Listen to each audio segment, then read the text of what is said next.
This week on the Retirement Quick Tips podcast, I'm talking about navigating markets in turmoil. We've had historic ups and downs in the stock market ever since the tariffs were announced. I actually don't know. I'm recording this over a week prior to when you're going to be listening to this episode. So a lot can happen in a week. I've been a financial advisor since 2007.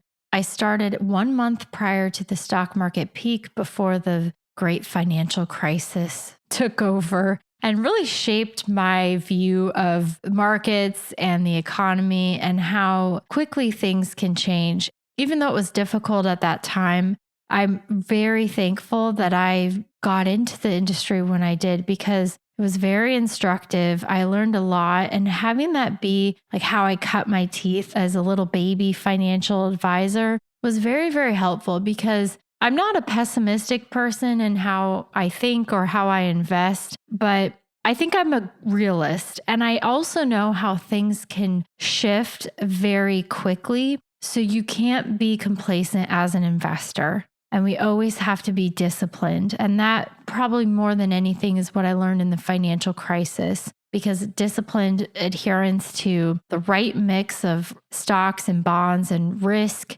versus return and paying attention to that and not getting complacent and thinking that markets are just going to go up forever. I see a lot of that right now, especially with some of the tech stocks, even with things, assets like Bitcoin, and people just talk about like, oh, it's just going to go up, up, up, up, up forever. It's like, no, okay. Why don't you wait and find out? I would not want to be you or be around you when you find that out, because the world has a way of reverting to the mean and going back. And so outsized returns in any asset class are bound to come back to earth at some point. So I kind of went on a tangent there, but I want to address today something that I think is important to think about and potentially take action on. One is to acknowledge that if you feel anxious and helpless, that's okay. It's totally normal. We don't have any control over what happens in the markets and the economy. I talked about this earlier in the week. If you don't like Trump already, you definitely don't like these tariffs and the upheaval that it has caused. So I think that depending on your political affiliation, you may be feeling more or less anxious and helpless. But I think it's important to stay focused on what you can control and consider a few things to help you weather a market and economic storm. Because I'm not saying that it's going to happen, but I'm saying we need to be prepared at all times that it could happen. So the first thing is when you're uncertain about the economy, markets, maybe even your job situation, if you're close to retirement, you want to prioritize saving over spending. Now, if you're still working, I think this is a bit easier. If you're retired and you're already taking withdrawals from your portfolio, you can still prioritize saving over spending, but you want to take a good look at your spending and your budget. You want to increase cash savings, and that will provide peace of mind and a bigger safety net. So if you reduce your spending, every dollar that you don't spend, you can sock away for a rainy day. Whether or not the recession comes, you're going to be better off for having more cash. Now, we don't want to hold excessive amounts of cash, but having the right amount of cash and looking at certain areas. I mentioned earlier on the podcast a few weeks ago, I went to Hawaii. And so it's very fresh in my husband's mind because he's the one who manages our day-to-day finances and pays our bills. Yes, believe it or not, the financial advisor doesn't do the family's finances, but I have a CPA for a husband. So, cut me some slack. But he was talking about how he wanted to tighten our belts so that we could focus on being able to do other things. We've been talking about potentially moving. Hopefully when interest rates go down, we'll do that at some point. But, there's other financial goals that we have. And he's like, you got to cut back on spending.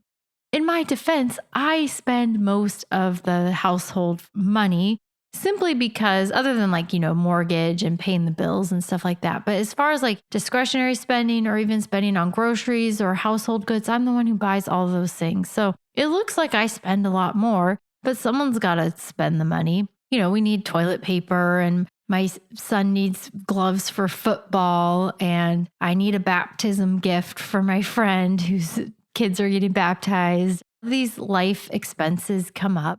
But I was like, okay, well, it's hard for me to just cut back on everything. So I'm like, what is like the top category that I need to pay attention to? And he's like, travel. You need to stop traveling.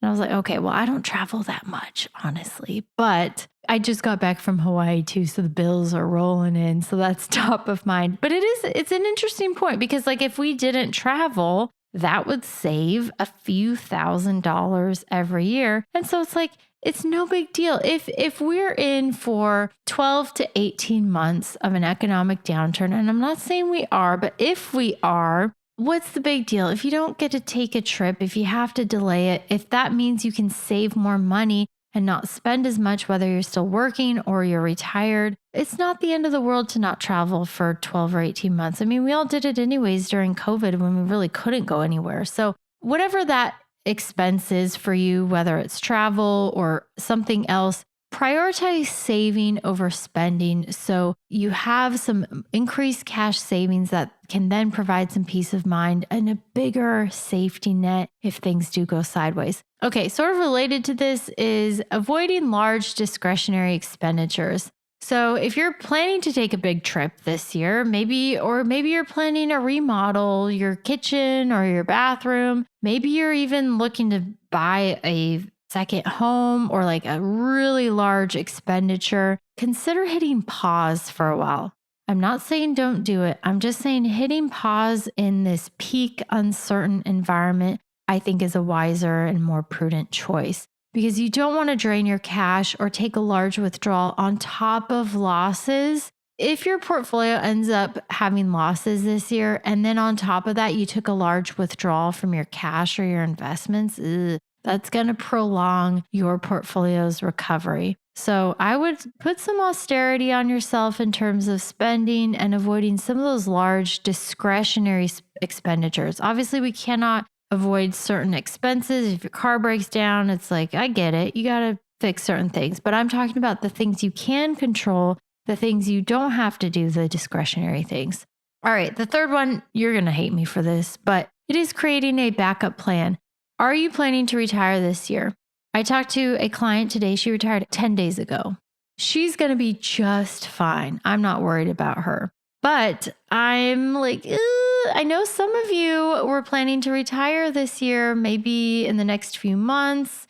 But again, until the storm clouds clear, maybe we're going to have blue skies. Maybe we're in for like a category 5 storm. We just don't know yet.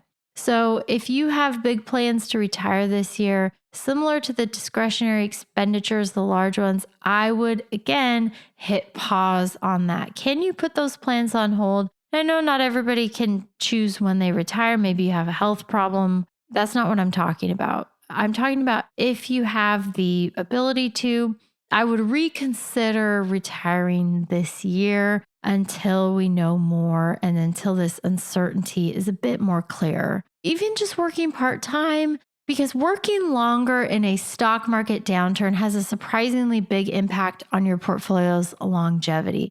Okay, those are the top 3 things I would consider doing. My name is Ashley Michike, and this is the Retirement Quick Tips Podcast.